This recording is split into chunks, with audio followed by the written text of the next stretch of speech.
Hello everybody, my name is Adamantine, but you can just call me Adam. Some things never change.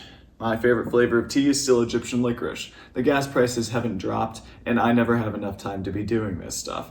However, some things do change. I changed my name, I grew out a beard, and I'm no longer developing a game. I'm developing an alternate reality game. When I describe my era of puppet mastering an alternate reality game, people either nod and smile, thinking, oh, he's an oddball ventriloquist, or they ask the magic question, what is an alternate reality game? To which I ask, well, what's reality? And if they know me well enough, they leave. Reality is composed of our perceptions. It was my job as the puppet master of the fallen ARG to alter those perceptions, to create an alternate reality. Take, for example, the number 777. The only noticeable quality it has is the fact that all the digits are identical, and if you are really trying to find patterns, you could even say there are as many S's in the word 777 as there are digits. When you look at this number, it's just that, a number. But when you show this number to one of the former players of the fallen ARG, they go, Okay, let's consider the number 777 quick, alright? 777. Identical shapes, okay? With the shapes that can make up a variation on the Penrose triangle, constructed like so. But you'll notice that firstly there are three sections, one for each aspect, and then the center. It converges in the center, which is unlike a normal Penrose triangle. In a normal Penrose triangle, there's a space in the center, but there's not in this one. And this converging of an impossible geometry represents the judge, which houses all of the aspects and represents the outline itself that makes up the Penrose triangle, or the triangle of this game. We never had a name for it. Now, the impossibility of the geometry is representative of the fact that these three cannot coexist, and yet they do. Suffice to say, they can never look at that number in the same way ever again. And in that way, the Fallen ARG was a great success. It was completely unforgettable. But if my job as a puppet master was only to alter the perceptions of my players, then that would just be psychological warfare. I mean, that would just be an alternate reality instead of an alternate reality game. That's what this video is truly about. How and why the alternate reality game, which I made, completely failed. Of the creatives, there are gardeners and there are architects. The gardeners don't plan on anything in particular happening. They freestyle their work, casting wild seed to see what grows and what doesn't. They just continue creating, blindly, blissfully, endlessly. The architect, on the other hand, meticulously lays out their plans beforehand. They cannot start building until everything is set in stone. When I created the Fallen ARG, I was a gardener. I improvised everything I did, to such an extent that the ARG was never meant to exist in the first place. I remember it like it was yesterday. It was a Saturday evening, February 24th, 2024. I was in a Discord call with various people that I did not know would become such a significant part of my life so soon. And being the strange person that I am, one of them asked me, is this, everything that you're doing, some kind of game? To which I replied, yes. That was a complete lie. In a way, my being a gardener in that moment was what made the game exist in the first place. However, it's also what made the game fail. Earlier in the video, I mentioned that the ARG was not simply an alternate reality, but a game too. So how did I make it a game? Well, I made puzzles for my players to solve, which would reveal the narrative and progress the ARG up until its end. And in practice, this sounds like a great idea, but let's just say I needed some practice. This is the centerfold cipher, one of the final puzzles of my ARG. If you want, you can pause the video and take a moment to try and solve it. I'll even give you a hint. It'll be a lot easier with scissors. Yep, you're totally right. These are the instructions to cut and fold a piece of paper. Here, let me show you.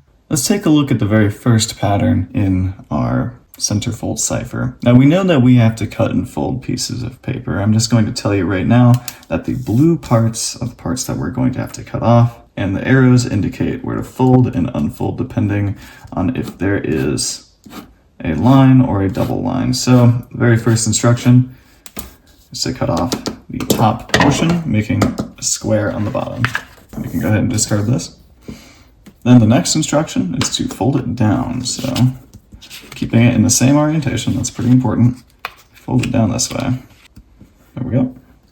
And then we need to cut off the blue section. Let's go ahead and do that.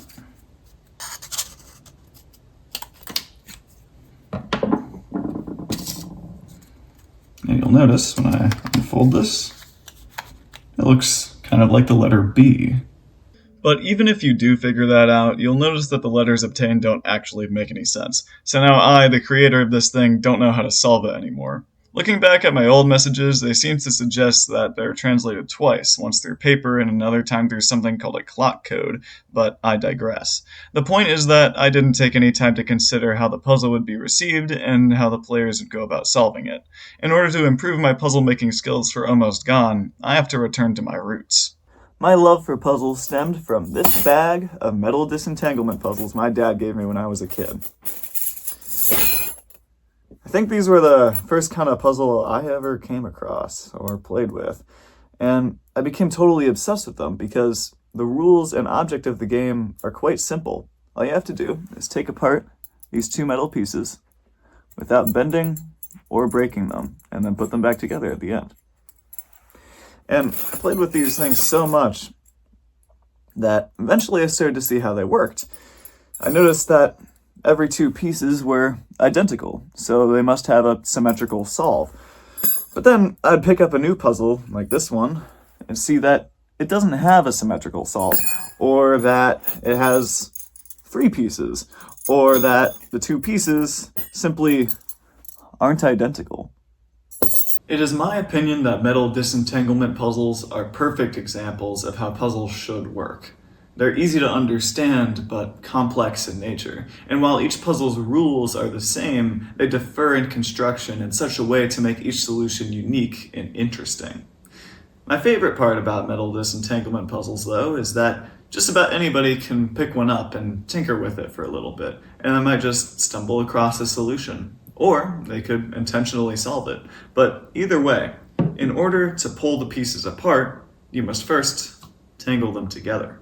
On the screen I now display three puzzles of increasing difficulty. They're not complex ciphers, they're just simple acrostics, and they all share the same answer, so I hope you would give them a go and leave me some feedback in the comments. I wish to draw your attention to the very last of these puzzles. You'll notice it makes no sense as a sentence. And if you are of an ARG player's mindset, then you would take a look at that semblance of a sentence outside of this context, and you would think to yourself, why, there's got to be something hidden there, hasn't there? And you would be right. There is something hidden there. Which brings me to my next principle of puzzle implementation in Almost Gone. The degree to which a puzzle is hidden will be inversely proportional to its difficulty. So if a puzzle is very easy to find, it will be difficult to solve. But if it is very difficult to find, it will be very easy to solve. Of course, there will be some puzzles that disobey this rule. Some puzzles will be easy to find and easy to solve, while others will be difficult to find and difficult to solve. But these will land at the beginning and end of the game respectively in order to create a sort of difficulty curve.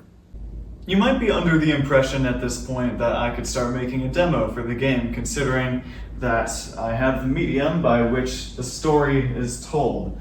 But it would be bold of you to assume that I have a story at all. You see, the entirety of the Fallen ARG's plot was improvised on the spot, so sometimes I would have to really stretch the truth in order to make things work. And even then, sometimes I failed. The whole narrative was filled with plot holes and continuity errors, and in the end, nobody really knew what the story was. This is a 173-page document which details the entirety of the Fallen ARG. It It was written and organized by my players, and I am extremely proud of them for making it. For the purposes of this video, I read back through it. I read all of it. It was great. It felt like I was just on the edge of my seat, just on the cusp of something great, up until page 40, at which it says the mess of random stuff as one of the headings, which describes the entirety of the rest of the document perfectly, because it is just random transcripts of varying significance. I could talk about this document for hours, but the important part is that even after reading back through it, I still don't know what the story was. And neither would anybody else reading through the document. It seems as though after page 40 the players just gave up or something, but I know the truth. The truth is that I didn't give them enough material to write anything of substance after page 40. Obviously, this is a major issue, one which I am in the process of fixing currently. How am I fixing it though, you might ask? Well, via two principles. Firstly, I'm going to plan everything out like the architect would instead of improvising it like the gardener. And secondly, I am going to remove anything which is unnecessary. In that document that I mentioned, there was an abundance of data that seemed very important at first, but ultimately didn't lead anywhere. Everything that I put in the game will be important and significant, down to the very wording that I use. Now that I have delineated how I'm going to fix my mistakes, it's time to actually go and fix them. I started by planning everything out on paper because, well, it's physical, it's concrete, it's what an architect would do. But then I realized that I couldn't share this with James very easily, so now everything's in an Obsidian vault that I share with him every time I make a major update. And now you're probably wondering, who's James? Introducing the new developer of Almost Gone, James, who I don't have a photo of, but I do have his GitHub, so that is going on the screen now. James is someone who I met for a very long chain of people, and he was curious about my code for the first part of the game, so I sent it to him, and then he sent me back some computer wizardry in Python where he used nested dictionaries to completely revamp the data structure of the entire thing and made it 100 times better to work with. He is the reason why this project is still going, because he's contributed so much, and I am forever grateful, so thank you so much, James. And hey, if you, watching this video, also want to join the dev team for some godforsaken reason, you won't get anything out of this than just having a creative outlet, by the way.